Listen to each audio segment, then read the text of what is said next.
Welcome dear student. आज के इस वीडियो में मैं ASRB नेट के बारे में आपको कंप्लीट इन्फॉर्मेशन देने जा रही हूँ।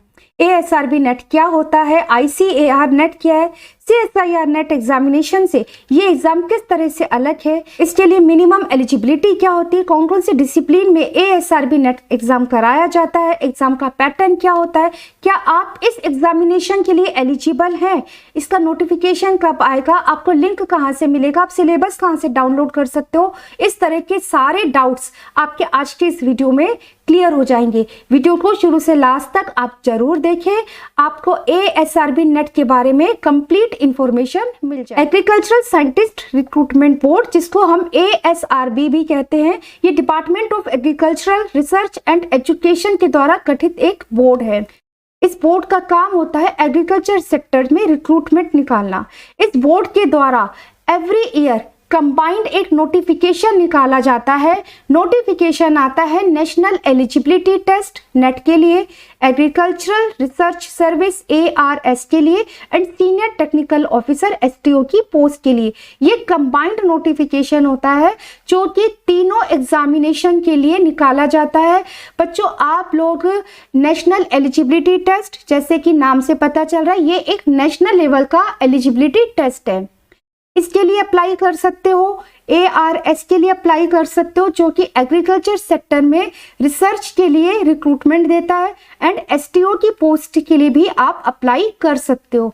आज के इस वीडियो में मैं आपको नेशनल एलिजिबिलिटी टेस्ट के बारे में कंप्लीट इंफॉर्मेशन दूंगी। National eligibility test NET CSIR and UGC इन दोनों डिपार्टमेंट्स के द्वारा एवरी ईयर कंडक्ट होता है।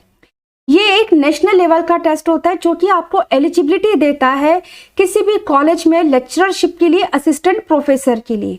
इसी तरह का एक एग्जाम ASRB के द्वारा भी एवरी ईयर कंडक्ट कराया जाता है। इसको हम ASRB नेट के नाम से जानते हैं और इसी को हम ICAR नेट भी कहते हैं। ये भी एक नेशनल लेवल पर होने वाला एलिजिबिलिटी टेस्ट है जो कि आपको एलिजिबिलिटी देता है भारत में किसी भी एग्रीकल्चरल यूनिवर्सिटी में, किसी भी एग्रीकल्चर कॉलेज में असिस्टेंट प्रोफेसर के लिए, लेक्चरशिप के लिए। तो इस तरह से जैसे आप CSIR नेट का एग्जाम देते हैं, UGC नेट का एग्जाम देते हैं और आप एलिजिबल हो जाते हैं असिस्टेंट प्रोफेसर के लिए, ऐसे ही ASRB नेट एग्जाम को देने पर अगर आप इस एग्जाम को क्लियर कर लेते हैं तो आपको एक एलिजिबिलिटी का सर्टिफिकेट मिलता है। एग्रीकल्चरल यूनिवर्सिटी में जॉब के लिए आप एलिजिबल हो जाते हो, असिस्टेंट प्रोफेसर के लिए, लेक्चरर के लिए। अब हम डिटेल में नेशनल एलिजिबिलिटी टेस्ट नेट का एग्जाम जो कि ASRB के द्वारा कंडक्ट कराया जाता है, इसकी साइट पर चलते हैं और डायरेक्ट हम लिंक को खोलकर देखते हैं कि वहां पर क्या क्या इंफॉर्मेशन दे रखी है। ASRB नेट के लिए जो नोटिफिकेशन आता है वो उसका लिंक मैं डिस्क्रिप्शन में अपलोड कर दूंगी। 2022 के लिए अभी नोटिफिकेशन 2021 के लिंक को ओपन कर लिया है। इसका जो नोटिफिकेशन है 2021 का वो मैं डिस्क्रिप्शन में शेयर कर दूंगी। 2022 के लिए जैसे ही नोटिफिकेशन आता है उसके ऊपर मैं वीडियो बना दूंगी और आपको इन्फॉर्म कर दूंगी। 2021 में हम देख लेते हैं नोटिफिकेशन में क्या क्या था। कृषि वैज्ञानिक चयन मंडल, कृषि अनुसंधान एवं शिक्षा विभाग, कृषि एवं किसान कल्याण मंत्रालय, agricultural scientist recruitment board, department of agricultural research and education, ministry of agriculture and farmers welfare. इसके द्वारा एक कंबाइंड नोटिफिकेशन आता है for national eligibility test NET के लिए, for agricultural research service ARS के लिए and senior technical officer STO की पोस्ट के लिए। 2022 के लिए एक्सपेक्टेड है कि दिसंबर तक नोटिफिकेशन आ जाएगा। अगर दिसंबर में नोटिफिकेशन आता है तो आपके एग्जाम अप्रैल मई में हो सकते हैं। यहाँ नोटिफिकेशन में हम देख लेते हैं, the agricultural scientist recruitment board ASRB will hold a combined examination for NET, ARS and Senior Technical Officer STO। Examination की डेट्स दे रखी हैं और जो एग्जाम होता है वो ऑनलाइन कंप्यूटर बेस्ड मोड पर होता है। CBT मोड पर जो एग्जाम होते हैं वो आपने इससे पहले भी दिए होंगे। 3 कैटेगरीज के लिए नोटिफिकेशन निकलता है, नेट के लिए, ARS के लिए एंड STO के लिए। इसी तरह का नोटिफिकेशन 2022 के लिए भी आएगा और आपको डेट्स वगैरह दे रखी होगी। आपको ऑनलाइन ही अपना एग्जामिनेशन फॉर्म को फिल करना है। इसी नोटिफिकेशन में सेंटर्स भी दे रखे एंड फी स्ट्रक्चर दे रखा है। फी स्ट्रक्चर को हम देख लेते हैं।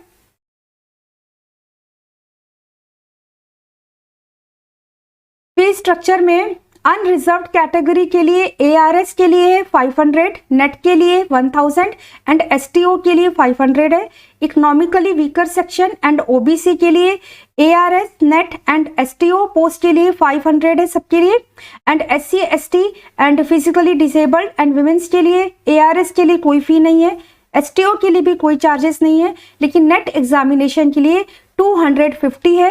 एंड नोटिफिकेशन में देखो क्लियरली मेंशन है बच्चों, as the candidates can exercise their option for being considered either for ARS और नेट और STO और any combination of the three. इसका मतलब है कि आप ARS के लिए भी अप्लाई कर सकते हो, आप नेट के लिए भी कर सकते हो, आप STO के लिए भी कर सकते हो, आप किसी एक एग्जामिनेशन के लिए भी अप्लाई कर सकते हो, आप कॉम्बिनेशन में भी जा सकते हो। आप नेट के साथ में ARS के लिए अप्लाई कर सकते हो, नेट के साथ में STO के लिए कर सकते हो एंड उसी के अकॉर्डिंगली आपकी फीस लग जाएगी। आज हम ASRB नेट के बारे में डिटेल में डिस्कशन करेंगे।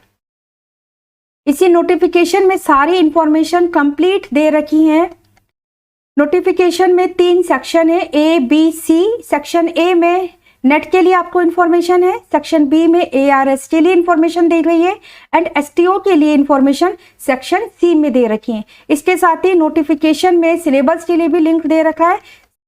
पहले हम नेशनल एलिजिबिलिटी टेस्ट नेट के सेक्शन को ओपन कर लेते हैं, जिससे हमारे को पता चल जाएगा, जिससे हम डिटेल में नेशनल एलिजिबिलिटी टेस्ट नेट के लिए क्या क्या एलिजिबिलिटीज़ है, फीस क्या है, as limits and number of attempts, इस तरह की कंप्लीट इंफॉर्मेशन ले सकें।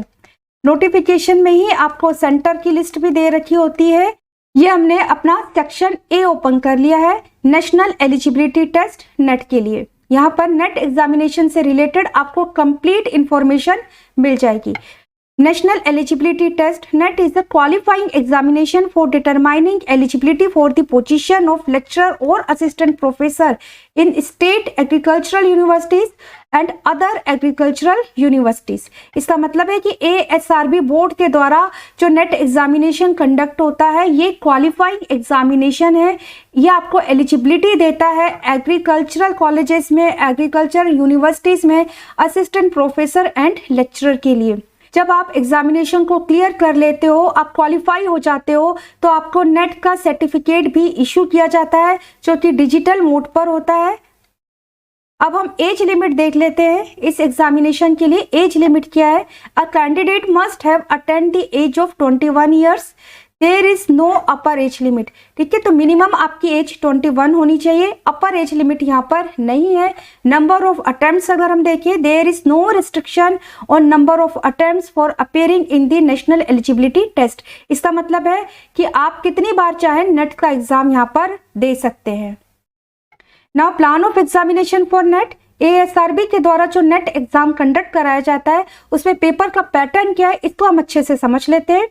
यहाँ पर ASRB नेट में सिर्फ एक ही पेपर होता है और ये पेपर 150 मार्क्स के लिए होता है, जिसमें 150 objective type multiple choice questions होते हैं, मींस MCQs बेस्ड क्वेश्चंस आपको दिए जाते हैं। टोटल MCQs 150 होते हैं, 150 मार्क्स के लिए। इसका मतलब एक क्वेश्चन के लिए 1 मार्क हो गया और पेपर को सॉल्व करने के लिए आपको 2 आवर्स मिलते हैं। तो टाइमिंग से यहाँ पर 2 आवर्स के लिए आपको अपना एक पेपर सॉल्व करना है। इसके साथ ही जिस डिसिप्लिन के लिए आप एलिजिबल होते हो, जिस डिसिप्लिन में आपने अपना फॉर्म लगाना है, उस डिसिप्लिन का प्रेस्क्राइब्ड सिलेबस दिया होता है और उसी सिलेबस में से आपके क्वेश्चन बनते हैं। मिनिमम मार्क्स जो कि क्वालिफाई करने के लिए आपको जरूरी है, वो हम देख लेते हैं। अनरिजर्व्ड कैटेगरी मीन्स जनरल वाले बच्चों के लिए एंड EWS के लिए 50% मार्क्स आने चाहिए, मीन्स 75 नंबर आपके होने चाहिए। OBC के लिए 45%, 67.5 मार्क आपके होने चाहिए। SC, ST and physical disabled person के लिए 40% का क्राइटेरिया है, मीन्स आपके 60 मार्क्स होने चाहिए। लेकिन आपको ध्यान में रखना है कि इस पेपर में नेगेटिव मार्किंग होती है। अगर आपने रॉन्ग क्वेश्चन अटेम्प्ट किया, आपका आंसर रॉन्ग है, तो आपके 1/3 मार्क यहाँ पर डिडक्ट हो जाएंगे। साथ ही there will be no rounding off fractions of marks, ये बहुत इंपॉर्टेंट है। आपके जो मार्क्स अगर फ्रैक्शंस में आते हैं, जस्ट सपोज आपके 67.47 मार्क्स आए हैं, तो इसको राउंडिंग ऑफ करके 67.5 नहीं किया जाएगा। इसका मतलब है कि अगर आप ओपीसी में आते हैं और आपको क्वालिफाइंग करना है, तो आपके जो मार्क्स हैं वो 67.5 ही होने चाहिए। फ्रैक्शंस में मार्क्स आने पर उसकी राउंडिंग ऑफ नहीं किया जाता है, इस चीज का आपने ध्यान में रखना है। Now disciplines and their approved eligibility qualification for NET, ARS and STO। Combined notification आता है नेट के लिए, ARS के लिए एंड STO के लिए। तो यहाँ पर आपको डिसिप्लिन्स एंड उसके सामने मिनिमम एलिजिबिलिटी क्वालिफिकेशन दे रखी है। यहाँ पर आप चेक कर सकते हैं कि आपका मास्टर्स किस में है, कौन सा स्पेशल पेपर है, एंड उसके अकॉर्डिंगली देखिए आप किस डिसिप्लिन के लिए एलिजिबल हो जाते हो। ये जो एग्जाम है ASRB नेट, ये 60 डिसिप्लिन में होता है, तो बहुत एक अच्छी अपॉर्चुनिटी है ऐसे सभी स्टूडेंट्स के लिए जिनके पास में मास्टर डिग्री एग्रीकल्चर में, जियोलॉजी में, बॉटनी में, केमिस्ट्री के भी कुछ पेपर होते हैं जिनमें ASRB नेट के लिए आपको एलिजिबिलिटी मिलती है। इसके अलावा वेटरनरी में एंड बीटेक के स्टूडेंट्स भी यहाँ पर एलिजिबल होते हैं। आप अपनी डिग्री को देखिए, आपका मास्टर किस में है, एंड उसके अकॉर्डिंगली आप चेक कर सकते हैं कि आपका एलिजिबिलिटी किस डिसिप्लिन के लिए होगी। यहाँ पर जैसे अगर हम देखें कोड 01 एग्रीकल्चरल बायोटेक्नोलॉजी, तो यहाँ पर उसके लिए मिनिमम क्वालिफिकेशन दे रखी है मास्टर्स डिग्री इन एग्रीकल्चर और बायोटेक्नोलॉजी और मॉलिक्यूलर बायोलॉजी एंड बायोटेक्नोलॉजी और जेनेटिक इंजीनियरिंग और बॉटनी और प्लांट साइंस और लाइफ साइंस और plant physiology with specialization in plant biotechnology. इसका मतलब है अगर आपके पास में मास्टर डिग्री है इनमें से किसी भी स्ट्रीम में और आपका जो स्पेशल पेपर है वो प्लांट बायोटेक्नोलॉजी है, तो आप एग्रीकल्चरल बायोटेक्नोलॉजी डिसिप्लिन के लिए एलिजिबल हो जाते हो।